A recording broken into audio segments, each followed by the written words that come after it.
Hey, it's your Wisconsin Wine Guy. I'm back again with another wine review. Can you see me? Can you see me? So, for those who are new, these are wines you can find. I like to call these everyday wines. This wine may or may not be an everyday wine, because I stumbled across it, it's in my market. It may not be in your market, but hopefully it is. Roaming Dog out of Washington State, Columbia Valley. Now, for those who are new, again, as I said, these are everyday wines. I go through, make a selection of wines, give them a taste, give you my opinion, utilizing my thumb rating system. Thumbs up says I recommend that wine. 3/4, you know what? I would share with my friends. Okay? I would keep a few bottles on hand. Halfway doesn't work for my palate, but I tell you why it doesn't work for my palate. Doesn't make it a bad wine, just didn't work for my palate. What do I say? You got it. Let your palate be the guide. Thumbs down always needs one, right? Right. Okay. So, now, Roaming Dog. First, let me say this about this wine, Roaming Dog. The winemaker, Joshua Maloney. I watched the video, from the winery, him talking about his wines.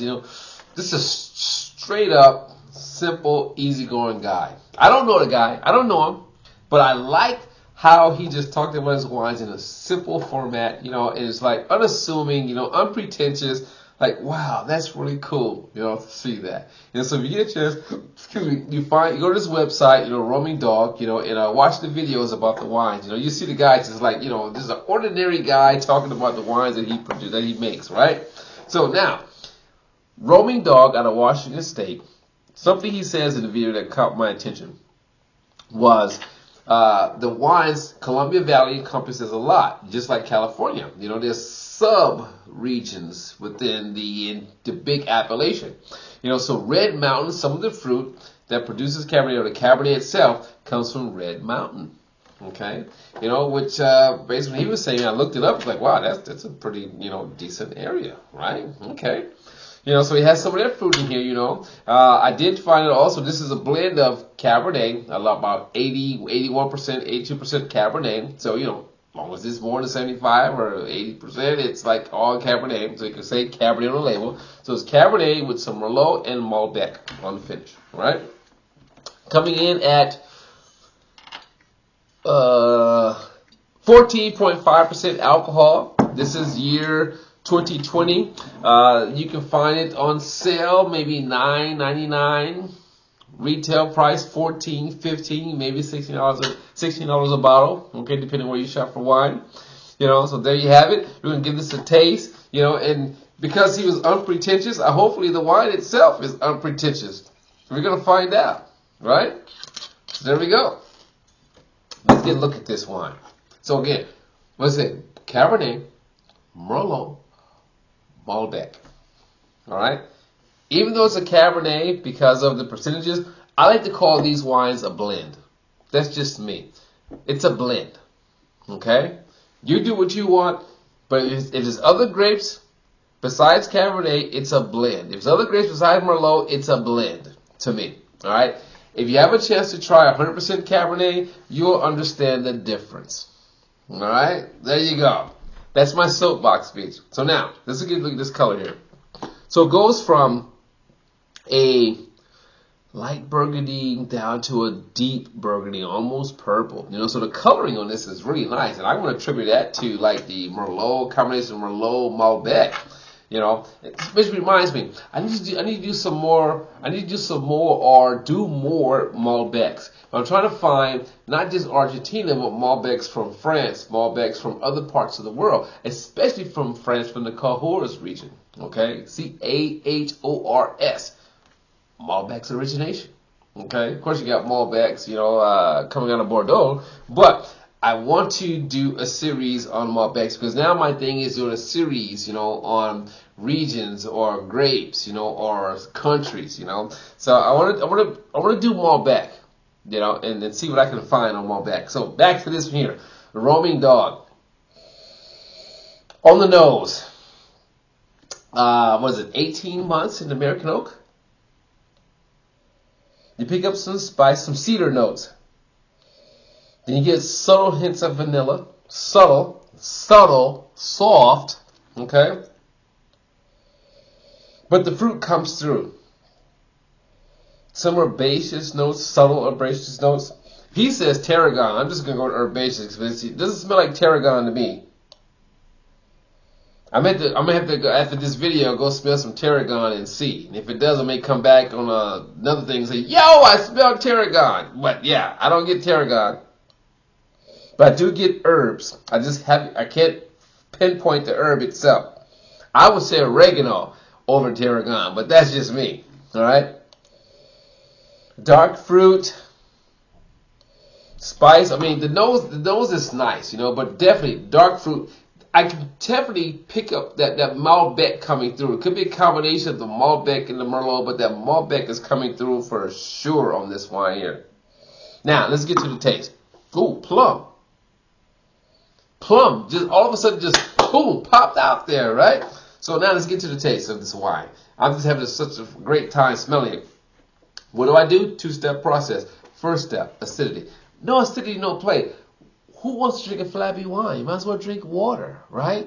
So it got to have some liveliness to it. Second taste, sip is going to be for taste of wine, overall composition. What do we think? And then we start rating the wine. So here we go. First sip.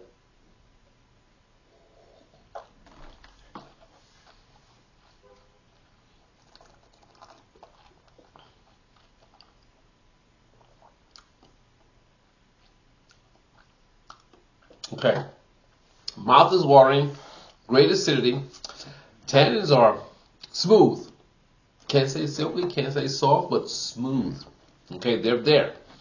All right, so great tannins on this wine here, but great acidity as well. So that part is done. Now for the taste, overall mouthfeel, overall flavor profile.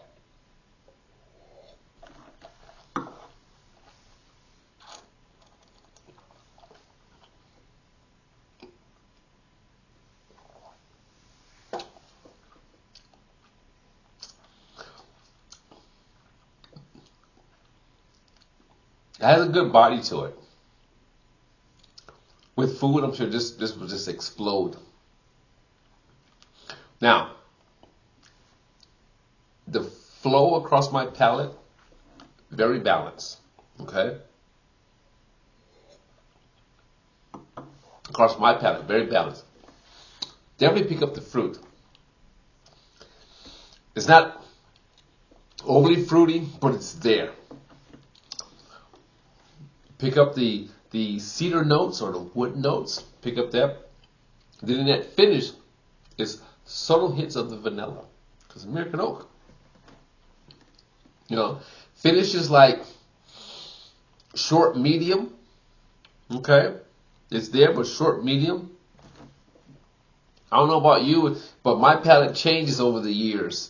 I'm like old, but my palate changed over the years, and I look for certain things, so I try to be fair with these wines, but I think that I can still taste the wine. You get more of the barrel aging notes, plum's coming through. Evolution. You have to really savor and enjoy and taste the wine to get these things. So you can't be quick. Wow. Cabernet, plum, as far as descriptions go, but I taste the plum. Ooh, it's there.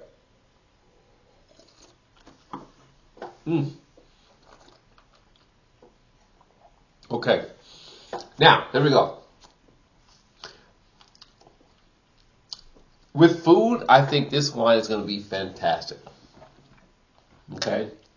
With drinking it, what I find after taking all these sips one after the other, you begin to lose the flavor profile after a while. Okay? You begin to lose some of that. But I still think it's a pretty decent wine. I think with food, it just continues to flow and you become more and more opulent, more and more flavorful. So I'm going to give this a 3/4. I think it's still a pretty good wine. I will share this with my friends for a Cabernet. Oh, most important part. This wine is dry. 0% residual sugar. This wine is dry, which is another reason why I say with food, this wine is probably going to explode because of the acidity and the flavor profiles that exist there without food.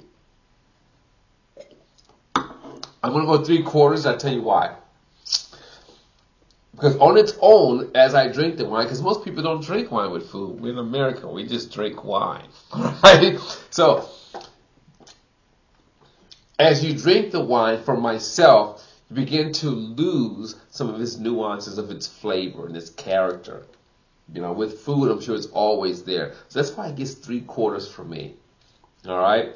It's not ever flowing of its flavor and its aromatics. Well, aromatics are there as far as its taste goes. Ooh, the essence is nice. So 3/4, roaming dog.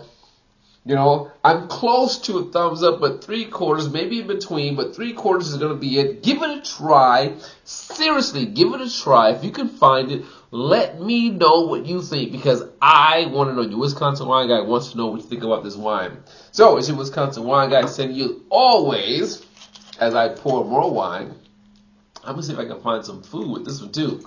Let your palate be the guide when selecting your wines. And I'm going to see you next time. Wow, 0% residual sugar. Ciao. That's dry.